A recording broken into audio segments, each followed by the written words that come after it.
Olá pessoal, mais uma vez aqui a gente discutindo mais um capítulo desse livro, que é o Técnicas em Gestalt, Aconselhamento e Psicoterapia, que é um livro que a gente trabalha na disciplina de Teorias e Técnicas Psicoterápicas, Humanismo Existencial, para falar um pouco sobre o modelo de trabalho da Gestalt terapia e a forma como a gente pode pensar as intervenções e o estilo gestáltico da clínica. Né?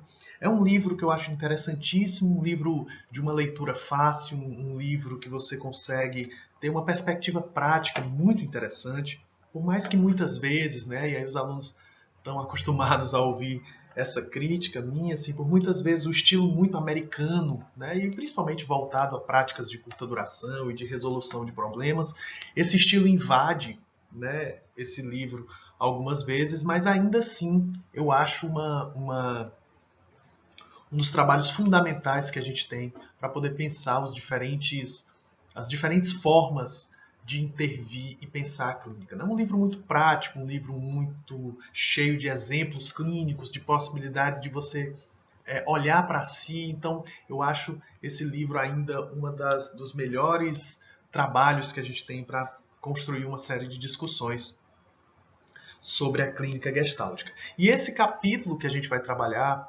rapidamente hoje, aqui um vídeo para a gente poder ter aí o pontapé para uma discussão mais aprofundada, mas a gente vai poder trabalhar um pouquinho essa ideia dos estilos de contato, né? Que, enfim, é uma parte polêmica da Gestalt terapia, porque a gente tem muitas perspectivas diferentes, tanto de compreensão de cada estilo, quanto também uma assim, é polêmico daqueles que dizem que não é necessário pensar dessa forma, como formas diferentes de trabalhar e olhar para essa perspectiva. Talvez esse seja um dos pontos da Gestalt terapia que mais tem perspectivas distintas. Isso é muito bom, e aí é importante que a gente sempre saiba, né, assim, de onde a gente está partindo, qual é a perspectiva que a gente está trabalhando e como que a gente vai interpretar ou compreender, talvez essa palavra seja bem melhor, esse processo. Aqui especificamente, eu vou me deter ao modelo apresentado nesse livro Técnicas em Gestalt. Eu, particularmente, trabalho com outra perspectiva, mas ainda assim, o mais importante, né, acima de qualquer coisa, é que a gente conheça as diferentes perspectivas, que a gente se aprofunde em cada uma delas e veja qual que faz mais sentido dentro da nossa prática clínica. Para manter a coerência do que a gente vem trabalhando, esse vai ser o modelo que a gente vai trabalhar agora. Então, quando a gente fala de estilos de contato, né, nesse texto, a gente está falando de algo que são as formas de interrupção do fluxo da experiência. A experiência ela tem um fluxo, né? Por exemplo, Jorge Ponciano Ribeiro vai trabalhar com a ideia, né, ali do ciclo do contato. Lá desde o ego, fome e agressão, o Fritz Perls já trabalhava com uma ideia de que a experiência, né, o contato, ele tem ali algo que a gente poderia observar a sua forma de funcionamento, e o livro Gestalt Terapia vai também se deter a produzir um entendimento sobre, didaticamente, né, assim, o passo a passo de como a experiência acontece. Essa discussão do livro Gestalt Terapia foi muito reinterpretada também, inclusive, né, pelo trabalho lá no livro Fenomenologia e Gestalt Terapia, que o Marcos e a Rosane produzem uma discussão interessantíssima a partir do paradigma fenomenológico, né, e que eu procurei também discutir a partir da fenomenologia do Husserl, né, no livro Ontologia Gestáltica de Paul Goodman, né, muito fundamentado nas ideias de Miller-Granzotto e Miller-Granzotto, e também a partir de outras perspectivas que eu fui lendo ali do Paul Goodman. Mas, de um modo geral, pensar a experiência é pensar o modo como a gente, dentro da nossa relação com o mundo, da relação com o outro, a gente entra em contato com alguma coisa que pode ser nutritiva ou não. Vamos trabalhar em cima dessa ideia aqui, que é muito forte ali do Fritz Perls. Né? Então, para o Fritz, a ideia é como que eu me coloco frente ao novo e, partindo dessa relação com o novo, eu vou conseguir, né, usar uma expressão que ele gostava muito, né, mastigar isso, apreender isso para que eu possa integrar o que é interessante e jogar fora o que não é. Esse seria o fluxo natural, podemos colocar assim, ou principalmente o fluxo da busca de equilíbrio, da busca de homeostase. O que o Fritz Perls vai procurar entender é então como que esse processo pode ser interrompido. Como que a partir de uma série de pressões culturais, de construções sociais que vão ficando ali marcadas na nossa pele, na nossa experiência, como que esse processo pode ser interrompido a partir de mecanismos específicos? E em que medida que a gente consegue reconhecer repetições desses mecanismos de interrupção da nossa experiência? Então a gente vai ter muitas perspectivas diferentes, como eu falei para vocês. Existe um modelo ali mais próximo das ideias do Fritz Perls, existe um modelo mais próximo das ideias do Paul Goodman, e aqui esse trabalho vai fazer ali uma tentativa de integração das duas em cima de uma série de outras perspectivas. O Fritz Perls trabalha com 4 mecanismos, o livro Gestalt Terapia fala em 5 mecanismos. Vários outros teóricos da Gestalt Terapia foram incluindo, né, outros mecanismos no processo, deflexão, proflexão, e aqui nesse texto ele vai trabalhar com 8, tá? Então, assim, a gente vai discutir aqui os 8 modelos que nesse texto vai trabalhar, mas vocês vão encontrar outros teóricos que vão falar em 5, em 4, em 7 e até 12 formas diferentes. E aí realmente vai variar de perspectiva a perspectiva. Aqui vamos olhar para essas 8 trabalhadas nesse livro Técnicas em Gestalt, que para eles são padrões de contato, ou seja, mais importante quando a gente pensa esses estilos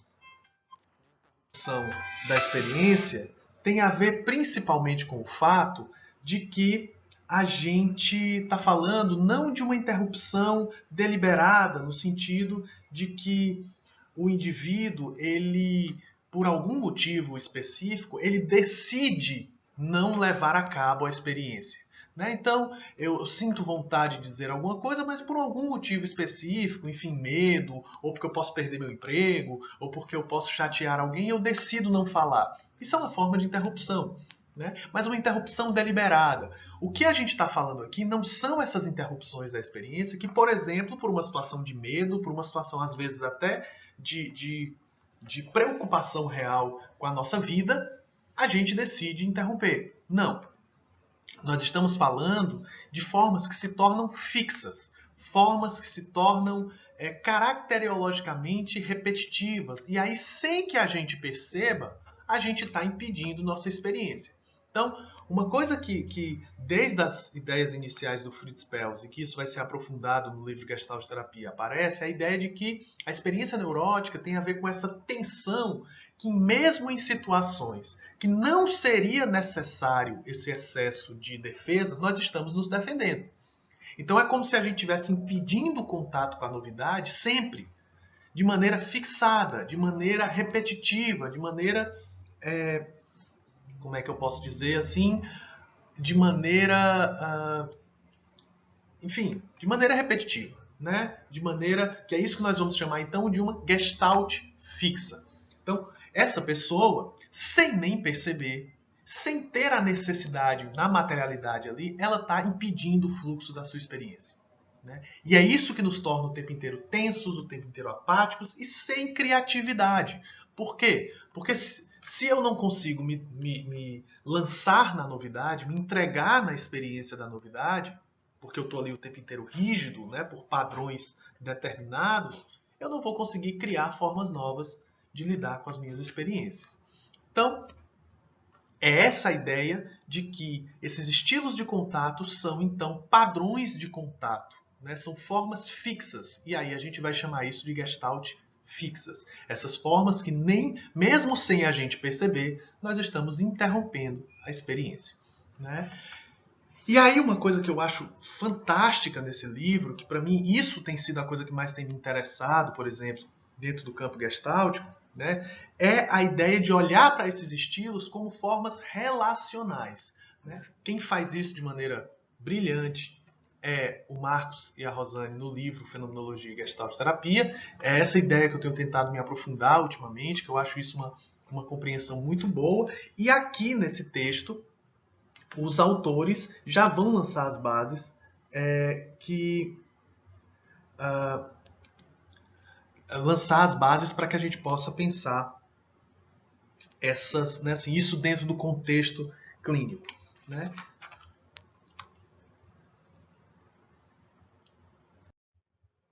Então vamos falar um pouquinho sobre cada um desses estilos, né? O primeiro deles é a confluência.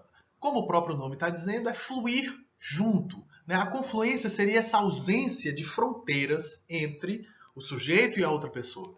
Na confluência, a pessoa não consegue reconhecer as suas necessidades e a do outro. Fica tudo muito misturado. É essa mistura que é vivida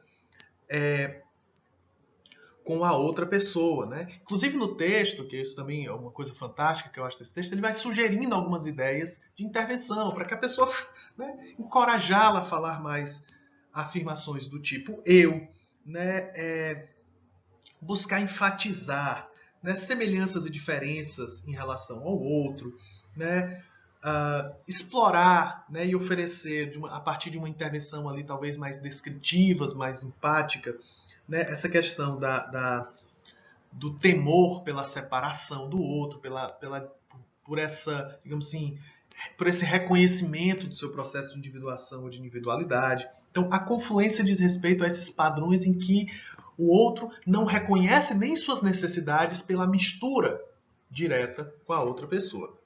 Que é diferente da introjeção, que é esse ato de engolir inteiro, né? Sem mastigar. Ou seja, é justamente esse modo pelo qual a gente vai criando ideias estabelecidas, padrões estabelecidos na nossa vida, e que tem a ver com coisas que foram, digamos assim, enfiadas goela abaixo, como a gente costuma brincar, né? Ou seja, são padrões que foram introjetados, são padrões que a gente vai criando sem que ele seja necessariamente,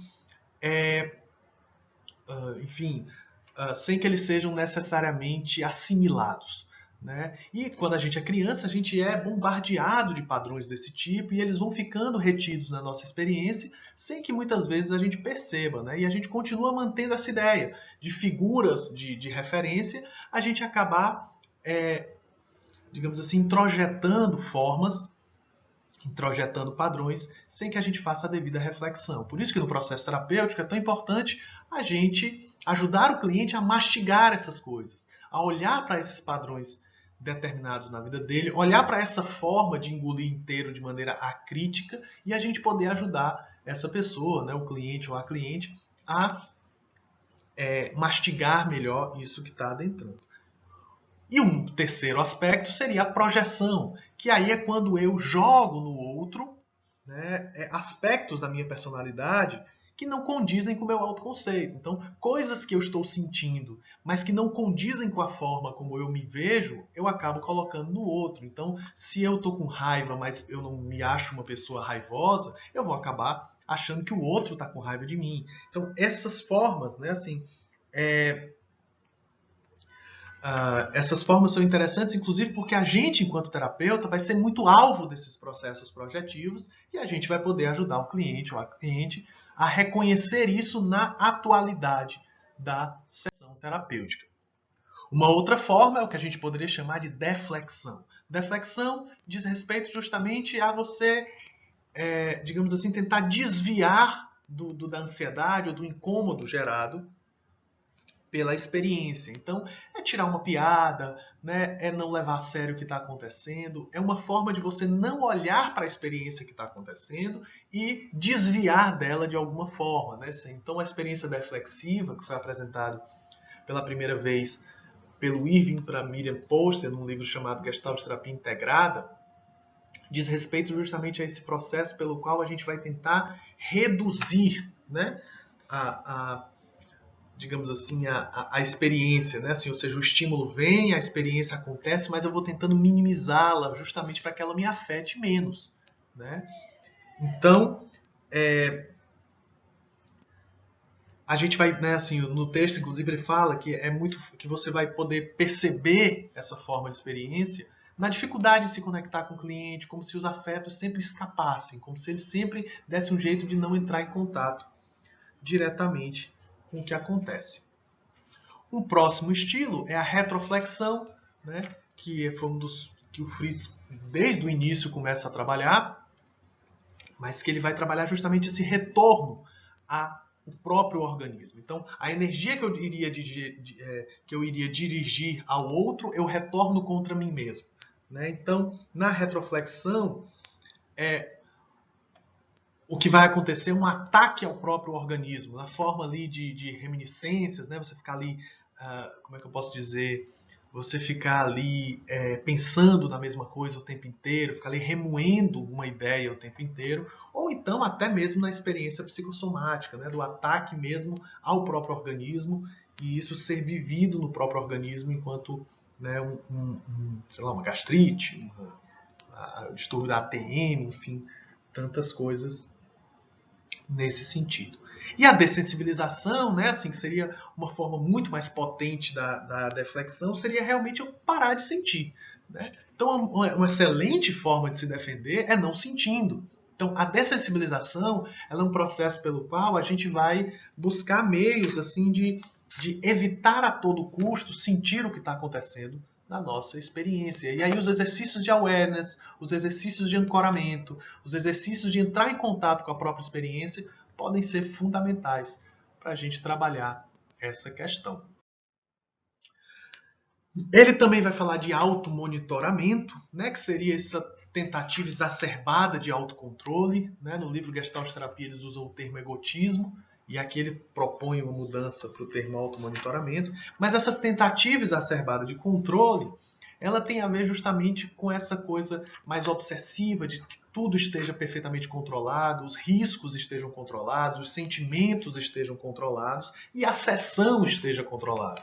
Então isso é vivido muito no processo terapêutico, né, com a forma de se tentar pensar, né, de se tentar controlar até o que o terapeuta fala, né, controlar o que eu falo enquanto cliente, né, controlar, enfim, essa tentativa de controle ela é muito forte, e aí então ela vai ser justamente essa tentativa de monitorar. Né? E aí é importante que a gente possa trabalhar com riscos, trabalhar com desvios, trabalhar com experimentos dentro do processo terapêutico, para que essa pessoa que está ali com a gente possa experimentar o relaxamento, digamos assim, né? Experimentar não precisar estar controlando tudo.